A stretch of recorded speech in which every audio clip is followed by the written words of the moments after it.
अब भाजपा प्रदेश अध्यक्ष के बयान ने पकड़ा तूल, सामने आ रही तीखी प्रतिक्रिया। टिप्पणियां जिनके द्वारा भी लिखी जा रही हैं, जिनके द्वारा इस प्रकार पोस्ट हो रहे हैं, वो सब के सब दोषी हैं। मैं मुख्यमंत्री से आग्रह भी करूंगा कि देवभूमि के अंदर इस प्रकार के पोस्ट करने वालों को एक विशेष नजर रखनी पड़ेगी, उन पर प्रशासनिक रूप से भी कड़ी कार्रवाई होनी चाहिए। कि महेंद्र भट्ट जी, आप किसी एक व्यक्ति पर भी आप कार्रवाई करके बताइए। गणेश गोदियाल जो पड़ेगा, मैं अपनी घर कुड़ी सब बेचनी पड़ेगी बेचूंगा, लेकिन मैं उनकी रक्षा के लिए आगे आऊंगा, उनकी पैरवी के लिए आगे आऊंगा।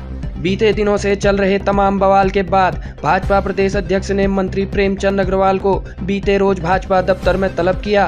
भाजपा प्रदेश कार्यालय में चली बैठक के बाद महेंद्र भट्ट ने कहा कि मंत्री को कहा गया है कि उन्हें शब्दों के चयन में संयम रखना चाहिए।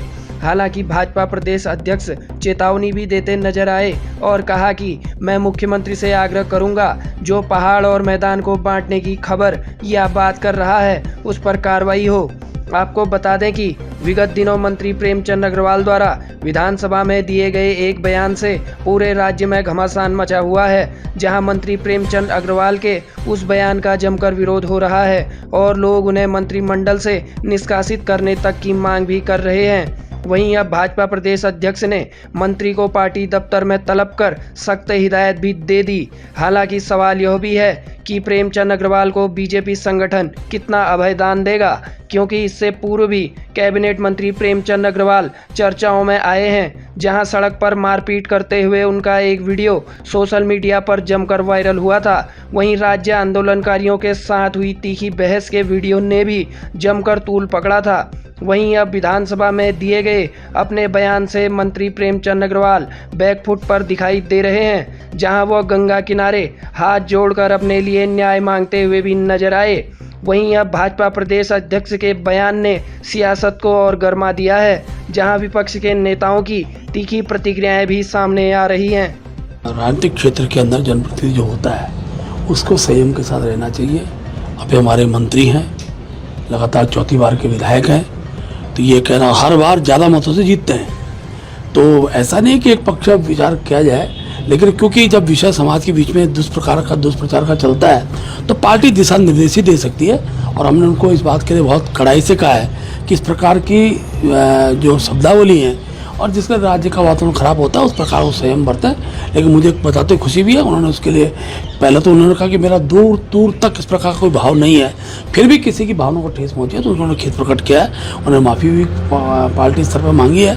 और मैं कह सकता हूँ कि इस प्रकार का माहौल कम से कम इस पर रुकना चाहिए। और इतना ही नहीं, क्योंकि अगर हम इस प्रकार की चर्चा करेंगे तो आज एक पक्ष बोल रहा है, कल दूसरा पक्ष बोलेगा, और देवभूमि का जो स्वरूप है इसको, और मैं चैनल के माध्यम से आप सबसे आग्रह भी करूंगा कि समाचार चैनल के माध्यम से, बाकी सब चीज़ों सोशल मीडिया के माध्यम से भी अगर देवभूमि के इस भातृत्व के भाव को बिगाड़ने का जो व्यक्ति भी कोशिश करे उस पर भी इस प्रकार की कार्रवाई होनी चाहिए। नहीं है, नहीं, उत्तराखंड सबका है।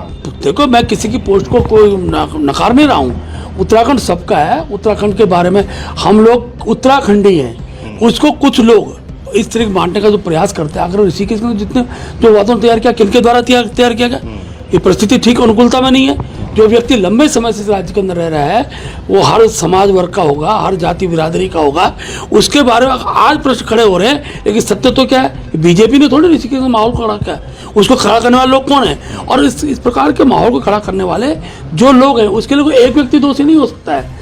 आज सोशल मीडिया में जिस प्रकार की टिप्पणियां जिनके द्वारा भी लिखी जा रही हैं, जिनके द्वारा इस प्रकार के पोस्ट हो रहे हैं, वो सब के सब दोषी हैं। मैं मुख्यमंत्री से आग्रह भी करूंगा कि देवभूमि के अंदर इस प्रकार के पोस्ट करने वालों को एक विशेष नज़र रखनी पड़ेगी।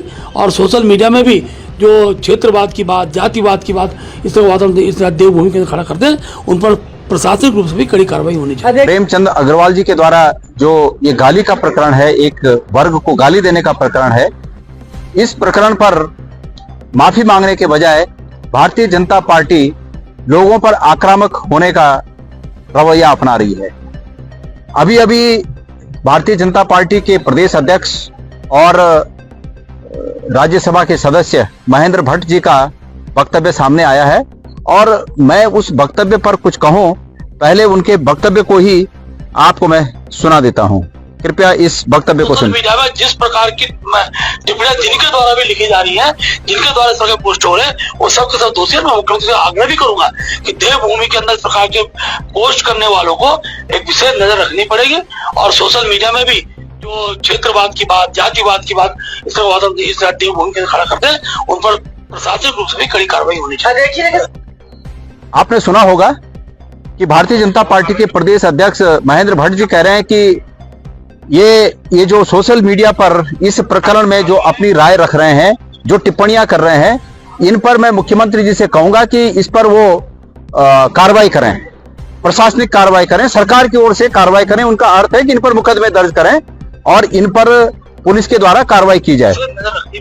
तो मैं महेंद्र भट्ट जी से एक बात कहना चाहता हूं कि महेंद्र भट्ट जी, आपने भी उत्तराखंड के पहाड़ों का पानी पिया होगा और हमने भी इस उत्तराखंड के पहाड़ों का पानी पिया है।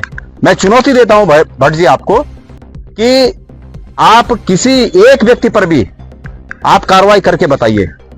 मैं सब लोगों से, अपने कार्यकर्ताओं से, अपने पार्टी के तमाम पदाधिकारियों से और इस प्रदेश के प्रत्येक नागरिक से वादा करता हूं कि इस प्रकरण में अगर सरकार ने किसी एक व्यक्ति पर भी अगर कानूनी कार्रवाई या कार्रवाई करने की बात कही तो उसके लिए गणेश गोदियाल जो पड़ेगा, मैं अपनी घर कुड़ी सब बेचनी पड़ेगी बेचूंगा, लेकिन मैं उनकी रक्षा के लिए आगे आऊंगा, उनकी पैरवी के लिए आगे आऊंगा।